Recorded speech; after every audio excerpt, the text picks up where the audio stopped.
खुशबू तो बहुत अच्छी है इसकी। एंजॉय करो।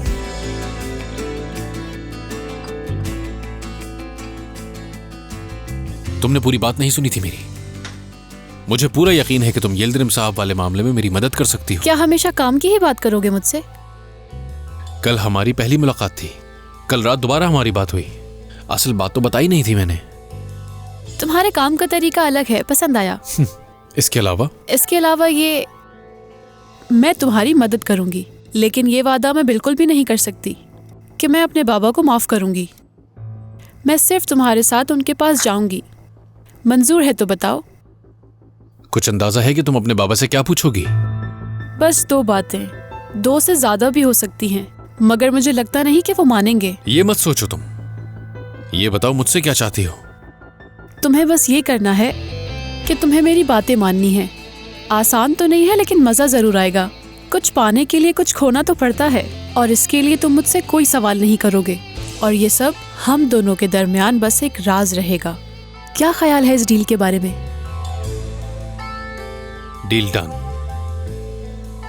चलो अब ये बताओ कि तुम अपने बाबा से क्या चाहती हो? वैसे इस लिफाफे में क्या है? ये समझ लो कि एक गिफ्ट है, मिस्टर यिल्दिरिम के लिए। बस एक छोटी सी चीज। वो तो ठीक है बुराक, लेकिन इस लिफाफे में है क्या? दरअसल ये कंपनी का सीक्रेट है। किसी और के हाथ लगता इससे पहले मेरे हाथ लग गया। मैंने तुम सबकी जॉब बचाने की कोशिश की है, तो तुम सबको मेरा शुक्रगुजार होना चाहिए। ठीक है, मैं इसे कोरियर कर देती हूँ। 1 मिनट, इसमें चिल्लाने की क्या बात है? हाँ, वो मुझे लगता है कोरियर से भेजना मुनासिब नहीं। हाँ बिल्कुल, अजीब लगेगा। इससे हमारी किस्मतें बदल जाएंगी। ये हम उनकी आंखों में आंखें डाल कर देंगे उन्हें। दोपहर तक इंतजार करते हैं ना। दमीर ने कुछ भी करने से मना किया है। अगर हमने और इंतजार किया तो यिल्दिरिम साहब कॉन्ट्रैक्ट कैंसिल कर देंगे। मैं तो इस बात पे हैरान हूँ कि अब तक उन्होंने किया क्यों नहीं ऐसा। अगर ऐसी बात है तो तुम्हें ये फौरन लेके जाना चाहिए। अच्छा तो यही होगा कि तुम लोग बुराक को शामिल किए बगैर ये मामला सुलझा दो। रुको 1 मिनट, हम ही लोग क्यों? नहीं इसमें इनको शामिल मत करें फारूक साहब। हो क्या रहा है यहाँ? हम सब यहाँ के एम्प्लॉयज हैं और ये बात सब जानते हैं, और फारूक साहब बुराक जानता है कि इस लिफाफे में क्या है। अगर ये खुद जाकर उन्हें ये देगा तो अच्छा रहेगा। लेकिन इसकी जिम्मेदारी तुम्हें लेनी पड़ेगी। अगर किसी को माजरत करनी पड़ी तो। हाँ ठीक है, इसे मैं लेकर जाती हूँ और माफी भी मांग लूंगी। चलो डिसाइड हो गया, मैं सेलीन के साथ जाऊंगा। वो माफी मांग लेगी और लिफाफा मैं दे दूंगा।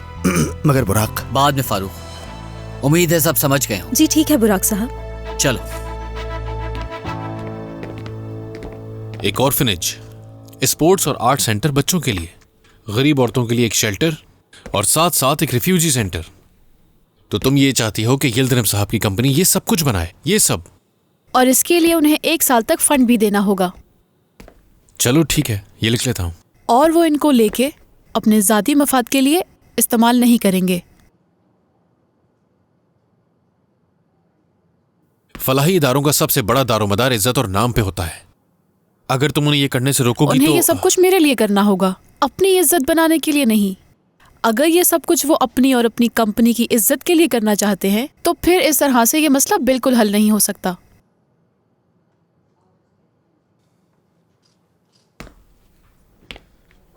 वैसे तुम्हारे साथ क्या किया उन्होंने?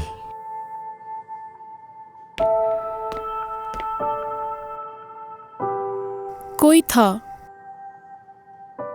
कोई ऐसा जो सच में मुझसे बहुत ज्यादा प्यार करता था, और मेरे बाबा को लगा कि शायद वो पैसों के लिए मेरे साथ है, क्योंकि वो हर चीज को सिर्फ पैसों में तोलते हैं। तो तुमने छोड़ दिया? नहीं, उसने मुझे छोड़ दिया। मैं जिस लड़के से प्यार करती थी, मेरे बाबा ने उसे मुझे छोड़ने के लिए पैसे दे दिए थे, और उससे कहा ऐसा करने के लिए मैंने कहा है। बाबा ने उसे इतनी अच्छी तरह से समझाया कि उसे उन पर भरोसा हो गया। इसका मतलब वो तुम्हें लेकर संजीदा नहीं था। अगर संजीदा होता तो कभी ऐसा ना करता। तुम ये जानते हो कि जिसका दिल टूटा हुआ हो उससे भी ज्यादा मुश्किल हालत में कौन होता है? जिसे नीचा दिखाया गया हो। मेरे बाबा ने मुझे उस इंसान के सामने नीचा दिखाया जिससे बहुत ज्यादा प्यार था मुझे। चलो देखते हैं कि इस बात का उन्हें अफसोस है या नहीं।